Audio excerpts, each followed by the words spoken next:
नमस्कार, आप देख रहे हैं चंद्रा टाइम्स न्यूज। सहरसा में कोसी साहित्योत्सव के तहत साहित्यकार हरिशंकर श्रीवास्तव शलभ एवं पूनमलता सिन्हा स्मृति सम्मान समारोह का आयोजन किया गया। कार्यक्रम का उद्घाटन विधान पार्षद डॉक्टर अजय कुमार सिंह, पूर्व प्राचार्य डॉक्टर कुमार ज्योतिवर्धन, डॉक्टर रमन झा, अधिवक्ता अशोक वर्मा और शिक्षक सुबोध कुमार ने संयुक्त रूप से दीप प्रज्वलित कर किया। कार्यक्रम की शुरुआत सोनी कुमारी के स्वागत गीत से हुई, जबकि मंच संचालन वंदन वर्मा ने किया। समारोह की अध्यक्षता वरिष्ठ साहित्यकार डॉक्टर राम चैतन्य धीरज ने की और वरिष्ठ आलोचक इतिहासकार डॉक्टर भगवान प्रसाद सिन्हा मुख्य वक्ता रहे। समारोह में वर्ष 2026 के लिए हरिशंकर श्रीवास्तव शलभ साहित्य शिखर सम्मान वरिष्ठ साहित्यकार ध्रुव गुप्त को प्रदान किया गया। वहीं हरिशंकर श्रीवास्तव शलभ स्मृति साहित्य सम्मान संजय कुमार कुंदन, अनिल विभाकर और डॉक्टर नीरज दहिया को दिया गया।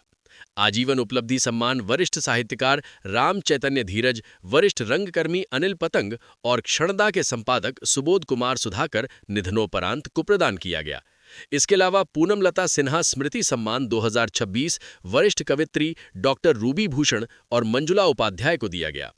कार्यक्रम को संबोधित करते हुए एमएलसी डॉक्टर अजय कुमार सिंह ने कहा कि साहित्य समाज को दिशा देने का माध्यम है और भटके हुए युवाओं को साहित्य से जोड़ना समय की जरूरत है। उन्होंने कहा कि बिहार में बढ़ते नशे के खतरे से समाज को मिलकर लड़ना होगा। इस अवसर पर डॉक्टर राम चैतन्य धीरज की पुस्तकों का भी विमोचन किया गया। उन्होंने कहा कि ये मंडन मिश्र की धरती है, जहां ज्ञान को सर्वोपरि माना गया है। वहीं मुख्य वक्ता डॉक्टर भगवान प्रसाद सिन्हा ने कहा कि जब राजनीति कमजोर पड़ती है तो साहित्य उसे संभालने का काम करता है। समारोह में ध्रुव गुप्त, संजय कुमार कुंदन, अनिल विभाकर, डॉक्टर नीरज दहिया, प्रेम किरण, शहनशाह आलम, राजकिशोर राजन, रूबी भूषण और मंजुला उपाध्याय सहित कई कवियों व साहित्यकारों ने अपनी रचनाएं प्रस्तुत कर श्रोताओं को मंत्रमुग्ध कर दिया।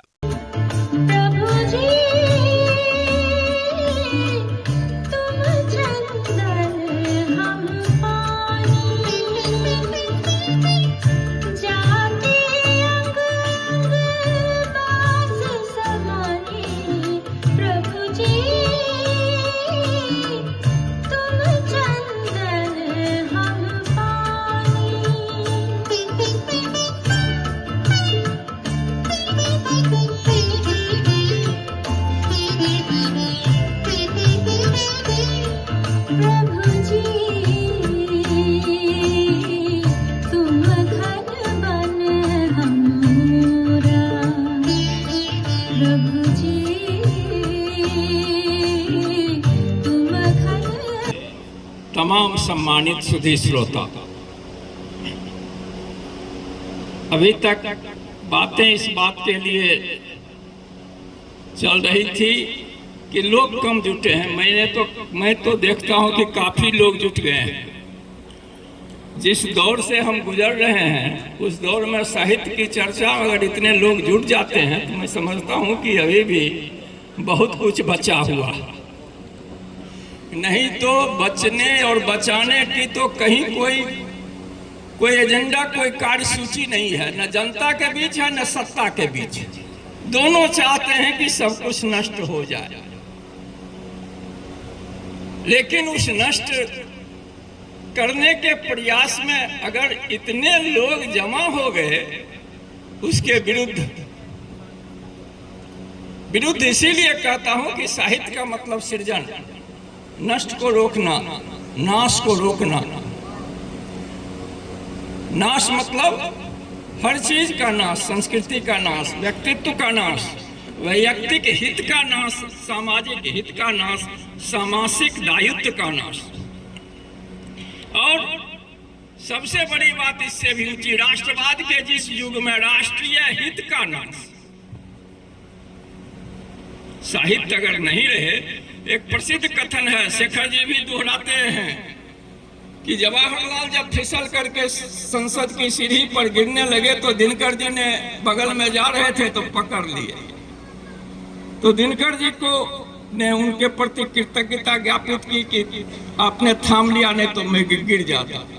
दिनकर जी का ये प्रसिद्ध कथन है, बहुत उद्धृत है, कई बार लोग उदाहरण देते हैं कि राजनीति जब गिरेगी या गिरने लगती है तो साहित्य का दायित्व होता है कि उसको संभालना। आज वही स्थिति पूरे देश में है, समाज में है, और उसी को रोकने का यह प्रयास भी इसी समाज से निकल रहा है। अभी अजय बाबू ने मंटो का नाम, कल्पना कीजिए जिस समय मंटो लिख रहे थे तो उन पर मुकदमा चल रहा था। सुनने वाले की बात छोड़िए, जेल की शिक्षों में बंद करने की बात हो रही थी। मुक्ति बोध जब तक जिंदा रहे कोई उनको पहचानने के लिए तैयार नहीं थे, जिस रूप में आज हम जानते हैं। तो साहित्य की एक समय, एक घड़ी होती है, हर इंसान की जिंदगी में भी घड़ी, और हर चीजें सापेक्ष हैं। साहित्य भी सापेक्ष है, घड़ी भी सापेक्ष है। संघर्ष हमेशा है, रहेगा। कायनात के जर्रे जर्रे में संघर्ष है तो कायनात जिंदा है। संघर्ष मर जाएगा, हमारा सेल का संघर्ष मर जाता है, इंसान मर जाता है। इसीलिए मार्क्सवाद को दुरुस्त करने के लिए संघर्ष को खारिज मत कीजिए। हम माननीय मित्र धीरज जी से मैं कहना चाहता हूँ, और ज्ञान भी नहीं। अब बिहार में कहीं भी जाना हो तो बस रोड 24 को ही बुलाना। दवाइयाँ, सर्जिकल सामान, मेडिकल उपकरण, अस्पताल के बिस्तर और ऑपरेशन से संबंधित सभी चीजें एक ही जगह पर। MS देव एंड सन्स, चिकित्सा क्षेत्र में भरोसे का नाम। सुनते हो, बिटिया की शादी के लिए सहरसा का सबसे बड़ा मैरिज हॉल बुक कर दिया। कौन सा है? मैरिज गार्डन, आओ देखो। सहरसा का सबसे बड़ा रिजॉर्ट मैरिज गार्डन, जहां लग्जरी सुविधाओं के साथ शादी और हर खास समारोह को बनाया जाता है यादगार। सहरसा के हर शादी के खुशियों का नाम मैरिज गार्डन, जहां हर खबर होती है पहली, जहां हर पल है खास। यही है चंद्रा टाइम्स।